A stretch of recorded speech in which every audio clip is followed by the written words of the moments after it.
সুতি 2 ব্লকে নারী শক্তি মহিলা মহাসংঘ অফিসে তুমুল বিক্ষোভ, হিসাব নিয়ে চাঞ্চল্য। মুর্শিদাবাদ জেলার সুতি 2 নম্বর ব্লকের নারী শক্তি মহিলা মহাসংঘ অফিসে হিসাব সংক্রান্ত বিতর্ককে কেন্দ্র করে ব্যাপক উত্তেজনা সৃষ্টি হয়। অভিযোগ, অফিস চত্বরে দুই পক্ষের মধ্যে তুমুল চেঁচামেচি, বচসা, গালাগালি, এমনকি হাতাহাতির ঘটনা ঘটল এদিন। ঘটনাকে ঘিরে এলাকায় ব্যাপক চাঞ্চল্য ছড়িয়ে পড়ে।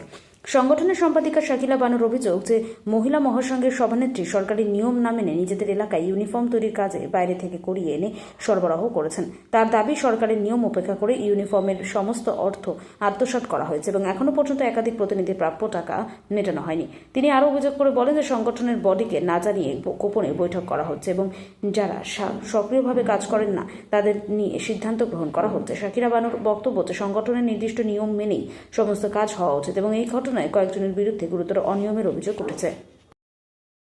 যদি পায় প্রতিনিধিরা টাকা, তাহলে সংঘ সমবায় 8 বছর ধরে সব ইউনিফর্ম হয়েছে, কোন মহিলা সব বঞ্চিত কেন? এখন কি চাইছেন? কেন আমি চাই মহাসংঘ থেকে যে টাকা যাবে, যারা ইউনিফর্ম কাজ করবে তারাই পাবে। আর সংঘ সমবায় যারা কাজ করেছে, এই দিদিরা আমাদের জিপির আছে, কাজ করেছে পার্শ্ববর্তী জিপির কাশিমনগরে, এরা মানে অভিযোগ করেছে বিডিও সাহেবকে যে আমরা 2016 সাল থেকে কাজ করেছি, অথচ 1 টাকাও পাইনি। ওরা পাইনি, আর ওরই নেত্রী আবার আমাদের এখানে এসে হিসাব নিতে আসছে। আমি তো হিসাব দিয়ে দিলাম, ওদেরকে হিসাবটা পাইয়ে দেওয়ার দায়িত্ব। এখন আমি চাইবো আমাদের বিডিও সাহেব মহাশয়কে যেহেতু লিখিত দিয়েছে, বিডিও সাহেব মহাশয় এই ব্যাপারটা দেখুন। আমরা জেলায় মেল করেছি এসব ব্যাপারে, যাতে আমি প্রত্যেকে তাদের পাওনা ফিরিয়ে দিতে পারি। তবে আমার কিন্তু যে পরিশ্রম, আমি যে সংঘ মহাসংঘের জন্য পরিশ্রম করেছি লাগাতার 6 বছর ধরে, এমনকি এই মহাসংঘের জন্য আমাকে জানেন 4টা কেস আমি এখন পর্যন্ত হোল্ড করছি। ন্যায্যভাবে কথা বলেছে, এই যে ইনারাও কেসে জর্জরিত, 2 মাস পর্যন্ত বাড়ি থাকতে পাইনি। এই নেত্রী আমারও কেসে আছিলাম।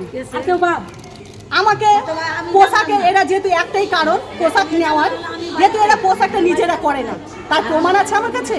যেহেতু মহাসংঘের পোশাক পূর্বে যে নেত্রী ছিল জিন্নাতুন নেশা, সুমিতা দাস, শেফালি, মৌসুমী দাস, এরা যারা নেত্রী ছিল তারা কিন্তু বাইরে থেকে মাল তৈরি করে নিয়ে এসছে, কারণ ওদের রেগুলেশনই প্রমাণ। আপনারা যদি রেগুলেশনগুলো নিয়ে নেন ছবি করে, তাতে লেখা আছে সাপ্লায়ার থেকে মাল এসেছে, সেই সাপ্লায়ারকে 10 লক্ষ টাকা দিতে হবে। দিয়ে আমাদের মহাসংঘের টাকা থেকে জিন্নাতুন নেশা 3-4 জনের সই ডুপ্লিকেট করে টাকা তুলেছে রেগুলেশনের, মানে রেগুলেশনের সমস্ত সই ডুপ্লিকেট।